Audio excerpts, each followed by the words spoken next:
Hello friends, welcome to my channel. Friends, आज मैं आपको सादा ब्लाउज़ के अस्तर वाले ब्लाउज़ की कटिंग एंड स्टिचिंग बताने वाली हूँ। 36 इंच के ब्लाउज़ की कटिंग पहले मैं कटिंग कर लूँगी, उसके बाद मैं आपको बताऊँगी।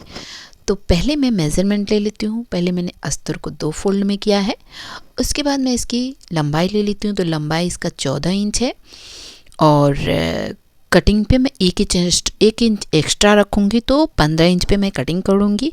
और शोल्डर 5 इंच है और फिटिंग 9 इंच पे आती है। आर्म होल भी 5 इंच है और नीचे हम एक टक्स के लिए 4 इंच पे टक्स लगा लेंगे। तो कमर की फिटिंग 8 इंच आएगी, लेकिन मैं 9 इंच ही रखूँगी क्योंकि टक्स में 1 इंच एक्स्ट्रा रहता है। उसके बाद गले को हम देख लेंगे 3 इंच पे और नीचे से हम 4 इंच की दूरी पे, ये 5 इंच की दूरी पे हम गले का निशान लगाएंगे और गले का शेप दे देंगे। उसके बाद हम फ्रंट पार्ट की भी कटिंग करेंगे, निशान लगा लेते हैं। ये फ्रंट पार्ट जो है 1 इंच एक्स्ट्रा रहेगा इसमें। बैक पार्ट 15 इंच है तो फ्रंट पार्ट 16 इंच। बाकी सारे मेज़रमेंट एक ही तरह रहेंगे। ये देखिए, इस तरह से आप फटाफट से निशान लगा लीजिए। 3 इंच बेल्ट के लिए, 1 इंच एक्स्ट्रा तिरछा करने के लिए। उसके बाद हम कटिंग कर लेंगे, तो हम फटाफट से कटिंग कर लेते हैं।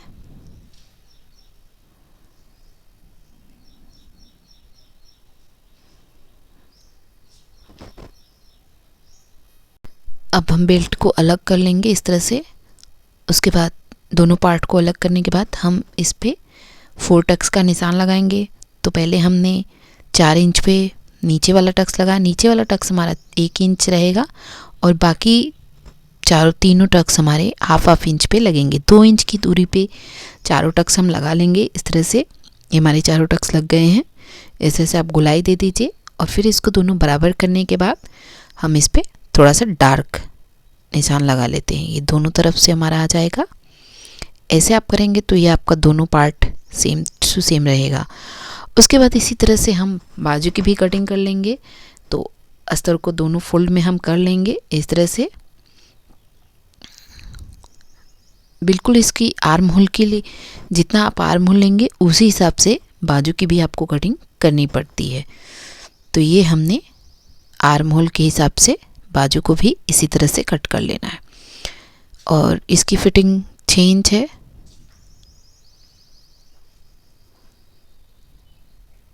ये देखिए, इस तरह से हमने बाजू की कटिंग कर ली। उसके बाद अब हम फैब्रिक की कटिंग करते हैं। तो इसको हम पहले बॉर्डर को कट करके निकाल लेंगे और उसके बाद सारे पार्ट को एक साथ अस्तर पे रखने के बाद, अस्तर को एक साथ फैब्रिक पे रखने के बाद हम इसको स्मूथली कट कर लेंगे इस तरह से। और बाजू को भी हम इसी तरह से कट करेंगे। ये देखिए, ये हमारी कटिंग हो गई है। तो अब हम चलते हैं स्टिचिंग की तरफ। तो हम पहले फ्रंट पार्ट की स्टिचिंग करके आपको दिखा देते हैं। तो पहले हम बराबर करने के बाद हम राउंड में पार्ट को स्टिच करेंगे। और राउंड में हम सिलाई कर लेंगे, अस्तर को फैब्रिक से अटैच कर लेंगे। इससे हमारी ब्लाउज इधर उधर नहीं होती और एक्स्ट्रा फैब्रिक को हम कट करके निकाल देते हैं। उसके बाद हम टक्स लगा लेंगे। नीचे वाला टक्स हमारा 1 इंच पे रहेगा, बाकी सारे टक्स हमारे हाफ इंच पे रहेंगे। और इस तरह से हम चारों टक्स लगा लेंगे फटाक से। ये देखिए, हमारे चारों टक्स लग गए हैं। उसके बाद अब हम बेल्ट को अटैच करेंगे। तो बेल्ट को हम पहले 2 पार्ट में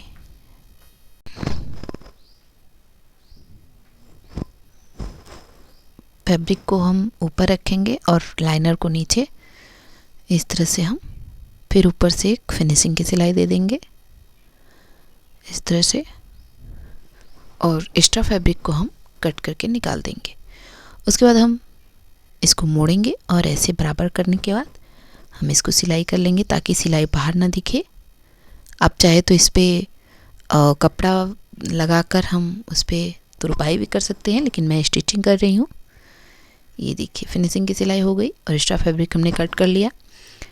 ये देखिए, उसके बाद हम चलते हैं इस पर हुक की पट्टी लगाएंगे। तो हुक की पट्टी और आइस की पट्टी भी आपको दायां बायां देखकर लगाना पड़ता है। तो हुक की पट्टी जो है हमारी बाएं तरफ रहती है और आइस की पट्टी बाएं तरफ और हुक की पट्टी दाहिनी तरफ रहती है।